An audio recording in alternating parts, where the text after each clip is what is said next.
Hai, Assalamualaikum warahmatullahi wabarakatuh. Selamat sejahtera. Jadi kita berjumpa lagi dalam sesi PDPR. Okey, selamat kembali ke sesi PDPR ya. Selama bercuti ya, selama 2 minggu.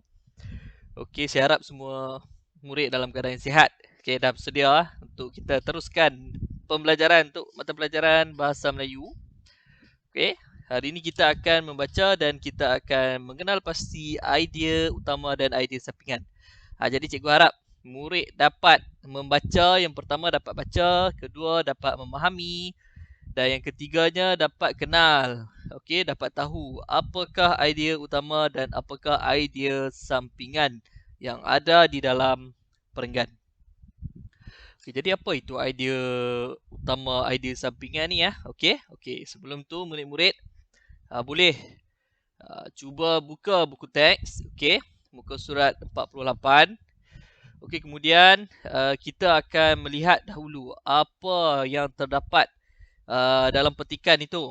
Okey, ada banyak juga kita akan tengok pada hari ini. Okey, tajuk dia ialah memanjat tembok tiruan. Ada perkataan ataupun ayat yang diwarnakan dengan warna biru, ada yang diwarnakan dengan warna merah. Apakah benda tu semua ni ya? Apa yang dia maksudkan dengan warna-warna tersebut? Okey. Sebelum tu kita akan cuba fahamkan terlebih dahulu. Okey, petikan ni tentang apa? Jadi untuk kita faham tentang petikan ni, kita akan membaca terlebih dahulu. Okey, yang pertama, okey, kamu akan dengar saya membaca terlebih dahulu. Tajuk memanjat tembok tiruan. Aktiviti memanjat tembok tiruan ialah aktiviti sukan lasak. Terdapat beberapa peringkat tembok tiruan.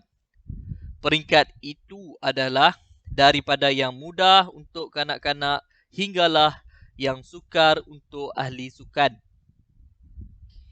Pelbagai peralatan keselamatan perlu dipakai oleh pemanjat sebelum memanjat tembok tiruan. Antara peralatan keselamatan yang diperlukan ialah tali keselamatan, topi keselamatan, tali abah-abah, penyangkut tali, kapur tangan, pelindung lutut dan alat kawalan tali. Okey, dekat situ dia ada sertakan juga 3 gambar. Gambar untuk alat keselamatan, melindungi keselamatan anggota badan. Kemudian ni mengesatkan tangan. Apa benda ni? Mengesatkan tangan ni? Ini adalah kapur tangan ya murid-murid, kapur tangan. Okey, kemudian dia ada menahan badan daripada jatuh. Apa benda yang menahan tangan daripada menahan badan daripada jatuh ni adalah tali abah-abah. Okey, kita sambung. Selain itu, pemanjat perlu mematuhi langkah-langkah keselamatan untuk memanjat tembok tiruan. Pemanjat perlu memakai peralatan keselamatan. Di samping itu, aktiviti regangan perlu dilakukan oleh pemanjat untuk mengelakkan kecederaan otot. Pemanjat juga perlu mengikut arahan jurulatih supaya dapat memanjat dengan selamatnya. Saya rasa ni macam kecil ya. Saya besarkan sikit Okey, ni yang telah kita bacakan sebentar tadi. Okey. Yang ini. Okey. Pemanjat juga perlu mengikut arahan jurulatih supaya dapat memanjat dengan selamatnya. Okey, seterusnya. Okey, terdapat beberapa faedah memanjat tembok tiruan. Aktiviti ini menguji ketahanan mental dan fizikal seseorang. Aktiviti ini juga boleh menyeronokkan dan boleh mengisi masa lapang. Semasa berekreasi dan melakukan sebarang aktiviti, aspek keselamatan perlulah diutamakan. Itu saja. Jadi murid-murid, kamu pernah tak melihat ataupun pernah tak memanjat tembok tiruan ini? Saya nak tanya kamu. Mungkin ada yang pernah, mungkin ada yang pernah melihat tembok tiruan ni, di mana tembok itu dilengkapi dengan tempat ataupun pemegang untuk kita panjat. Dia adalah satu sukan lah, salah satu sukan yang biasanya orang sebut dalam bahasa Inggeris sebagai rock climbing. Rock climbing ni biasanya tempat dia berlatih dekat tembok tiruan tu. Dan sekiranya ada orang kata peminat suka rock climbing ni dia yang lebih ekstrim dia akan pergi buat orang kata apa, panjat bukan saja dekat tembok tiruan, tapi dia akan pergi ke bukit-bukit ataupun gua kan, dia akan panjat kat situ. Jadi kawan-kawan cikgu pun ada yang peminat suka rock climbing ni. Jadi dia memerlukan satu ketahanan yang tinggi dia perlu tangan, dia perlu kuat dan biasanya orang yang gemuk macam cikgu tak boleh lah nak panjat rock climbing sebab berat badan tu memainkan peranan yang penting Kalau biasanya pemanjat ni dia badan yang kurus lah, badan yang ringan supaya tangan dia dapat menampung untuk semasa dia nak memanjat tu. Okey, itu saja berkenaan dengan pembacaan perenggan. Okey, sekarang ni kita nak mengenal pasti idea utama dan idea sampingan Okey, saya patah balik Okey, kita tengok dekat sini. Okey, dekat sini bawah ni. Untuk perenggan pertama, yang ini perenggan pertama, yang berwarna biru adalah idea utama perkataan ataupun ayat yang berwarna biru adalah idea utama. Manakala alat yang diwarnakan dengan warna merah adalah idea sampingan. Okey. Jadi kita tahu kat sini setiap perenggan dia ada warna biru dan merah. Cuma perenggan yang ketiga dan seterusnya ni tak ada. Sebab dia akan minta kamu cari sendiri apakah idea utama dan apakah idea sampingan. Okey.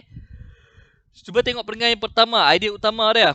Idea utama dia, apa yang dia nak bagi tahu dekat perenggan pertama, yang paling penting dia nak bagi tahu adalah terdapat beberapa peringkat tembok tiruan. Terdapat beberapa peringkat tembok tiruan. Itulah benda yang dia nak bagi tahu dalam perenggan pertama. Jadi, itulah disebut sebagai idea utama. Okey, idea sampingan dia, selain daripada tu dia nak bagi tahu apa lagi? Dia bagi tahu peringkat itu adalah daripada yang mudah untuk kanak-kanak hinggalah yang sukar untuk ahli sukan. Jadi untuk sukan memanjat tembok ni, dia ada daripada orang kata yang paling mudah kepada yang paling susah untuk panjat. Yang mudah tu untuk kanak-kanak, yang susah tu untuk yang orang dewasa ataupun ahli sukan rock climbing ni. Okey. Okey, jom kita tengok yang kedua pula. Yang kedua, idea utama dia yang berwarna biru adalah pelbagai peralatan keselamatan perlu dipakai oleh pemanjat sebelum memanjat tembok tiruan. Ayat ni adalah idea utama untuk perenggan kedua. Okey. Idea sampingan dia ialah dia tulis dekat sini tak habis peralatan keselamatan yang diperlukan ialah kamu kena lengkapkan idea sampingan di sini. Okey.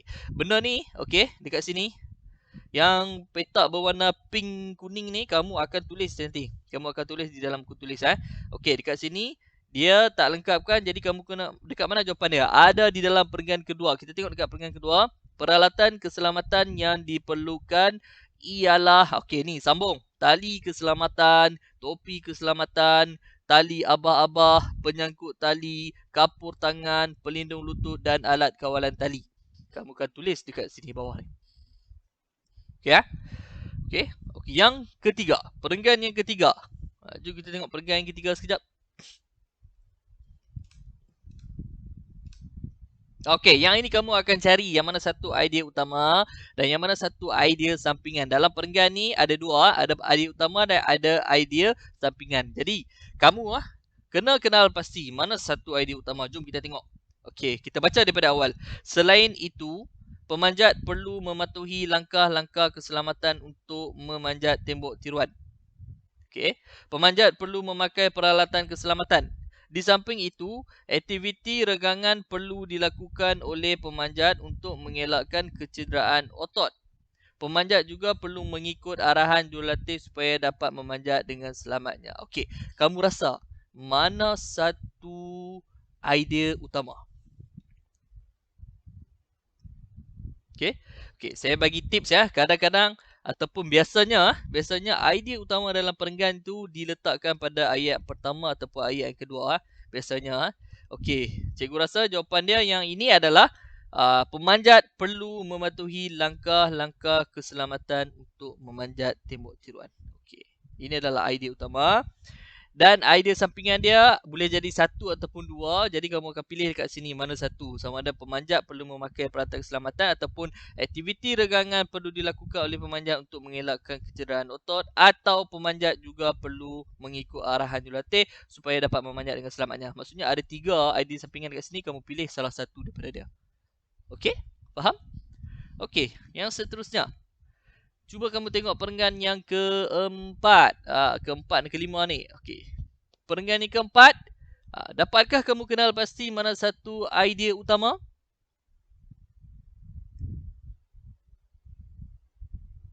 Idea utama apa yang dia nak sampaikan kepada kamu ni, dia beritahu kamu ada beberapa ataupun terdapat beberapa faedah memanjat tembok tiruan ini. Okey, kemudian dia bagi idea sampingan dia. Aktiviti ini menguji ketahanan mental dan fizikal, dan aktiviti ini juga boleh menyeronokkan dan boleh mengisi masa lapang. Pilih salah satu daripada idea sampingan tu. Dan yang terakhir, kamu akan cari sendiri yang terakhir. Nanti kamu akan tulis di dalam buku kefahaman. Tugasannya. Jadi itu saja. Kamu dah baca dan kamu belajar untuk mengenal pasti idea utama dan idea sampingan. Kemudian kamu akan tulis semula. Yang mana nak tulis? Okey, tulis yang ni. Ni semua ni bermula daripada perenggan pertama, tulis sampai ke perenggan keempat. Tak perlu buat petak pun tak mengapa. Kamu hanya tulis tarikh hari ni, hari Selasa, 15 hari bulan Jun 2021. Kemudian tulis tajuk dia. Tajuk dia apa tadi? Memanjat tembok tiruan kan? Lepas tu masuk terus perenggan, idea utama, idea sampingan, semua ni salin. Sampai bawah ni. Sampai ke perenggan keempat ni yang kamu akan cari sendiri. Okey? Nampak? Ni jawapan dia tadi. Dia dah bagi dah. Idea utama dia yang tadi. Okey? Pemanjat perlu memakai peralatan keselamatan. Aktiviti regangan perlu dilakukan untuk mengelakkan kecederaan otot. Kita tengok balik. Pemanjat perlu memakai peralatan keselamatan. Aktiviti regangan perlu dilakukan oleh pemanjat untuk mengelakkan kecederaan otot. Dua ni tadi adalah idea sampingan kan. Jadi idea utama dia ialah pemanjat perlu mematuhi langkah-langkah keselamatan untuk memanjat tembok tiruan. Senang je kan? Okey. Jadi itu saja untuk kelas kita pada hari ini. Buat macam biasa dalam buku kefahaman. Okey. Hantar evidence atau bukti kamu dah siap ke dalam grup Telegram. Okey, pastikan kehadiran kamu isi, kamu tulis ataupun kamu daftar di dalam borang kehadiran Google Form yang telah cikgu sediakan. Dan berkenaan dengan Google Classroom, kita akan mula menggunakan Google Classroom sepenuhnya bermula pada hari bermula pada hari Selasa. Kelas kita pada hari Selasa minggu hadapan. Jadi saya mohon kerjasama daripada murid-murid semua. Okey, minta bantuan daripada ibu dan ayah kamu. Saya mohon kerjasama join ataupun sertai Google Classroom, sebab kita sekarang ni kebanyakan semua berpindah kepada Google Classroom sebab kita nak mengelakkan kesesakan di dalam WhatsApp group kelas kamu tu. Nanti banyak sangat penuh sampai terlepas info-info yang penting. Jadi saya rasa kebanyakan sekolah dah memang lama dah menggunakan Google Classroom. Jadi insyaAllah dengan platform Google Classroom ni, kamu punya pembelajaran akan lebih tersusun. Jadi tugasan yang kamu hantar pun kamu boleh tengok balik banyak mana yang kamu hantar tu secara sistematik. Kamu boleh tengok, kamu seorang kamu boleh tengok banyak mana dah kamu hantar. Kalau kamu hantar dalam Telegram, hantar dalam grup macam yang kamu beri pada kami, kamu hantar secara personal pun, kadang-kadang cikgu pun terlepas sebab terlampau ramai murid-murid, cikgu pun akan terlepas pandang dan kadang-kadang hilang dan sebagainya. Jadi tak sistematik. Hantar dalam Telegram pun sama, bercampur aduk kan. Jadi kita wujudkan platform, telah diwujudkan lah platform Google Form untuk kamu sertai, dan kita akan menggunakan platform itu bermula pada hari Selasa minggu depan. Jadi saya mohon sangat-sangat kerjasama semua untuk sertai secepat mungkin dalam Google Classroom, dan hebahkan kepada rakan-rakan yang mungkin tak dapat orang kata yang tak dapat internet ataupun tak dapat melihat tak dapat info daripada cikgu lah, tak dapat maklumat yang saya sampaikan ni, minta kamu beritahu kepada yang lain. Okey, jadi itu sahaja. Terima kasih. Kalau ada apa-apa soalan boleh berhubung dengan cikgu. Kamu tahu kat mana nak cari cikgu. Okey, itu saja. Assalamualaikum warahmatullahi wabarakatuh.